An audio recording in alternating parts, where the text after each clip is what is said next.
शतपर्वी का प्रोफेसर अभिराज राजेंद्र मिश्र विरचित कथानिका कहानी है। इस कहानी में एक पिता का अपनी पुत्री से द्वेष, परंतु अंततः वह द्वेष किस प्रकार पिता की पुत्री के द्वारा सेवा से विनष्ट हो जाता है, वर्णन है। इस कहानी का पात्र रामलाल, जिसका बचपन में ही विवाह, बाल विवाह हो जाता है और जो कि उस समय विवाह का क्या तात्पर्य है जानता भी नहीं था। वह अपनी 7 पुत्रियां रमा, श्यामा, श्यामला, विमला, अमला, अचला, कमला से निरंतर द्वेष करता है।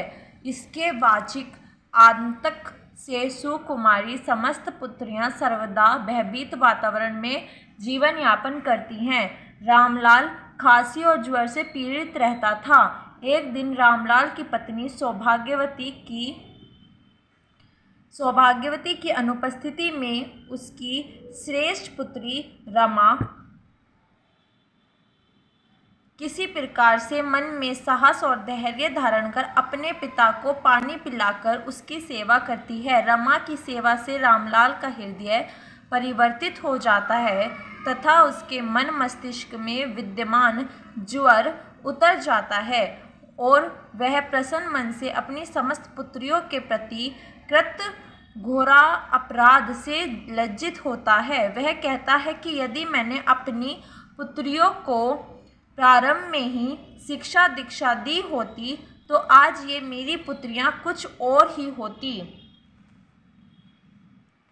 जिस सौभाग्यवती की बहन अपनी साली के लड़के श्यामलाल को मैंने गोद लिया, वह तो अत्यंत चांडाल निकला।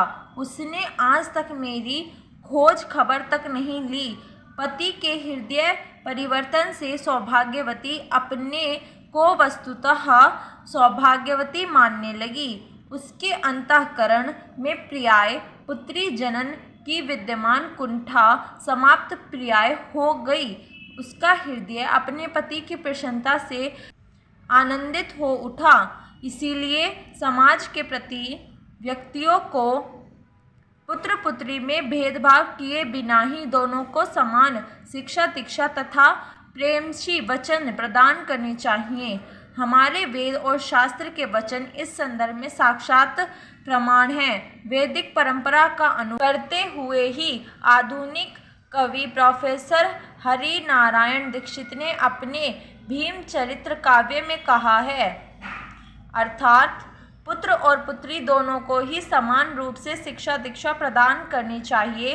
दोनों में ही किसी प्रकार का भेदभाव नहीं करना चाहिए, क्योंकि गृहस्थ रूपी रथ के दोनों पहिए के समान पुत्र और पुत्री दोनों होते हैं। इस प्रकार इस कहानी के माध्यम से कविवर प्रोफेसर राजेंद्र मिश्र समाज में व्याप्त इस प्रकार की कुलसित मानसिकता को दूर करने की ओर समस्त सहृदयों का ध्यान आकर्षित करते हैं।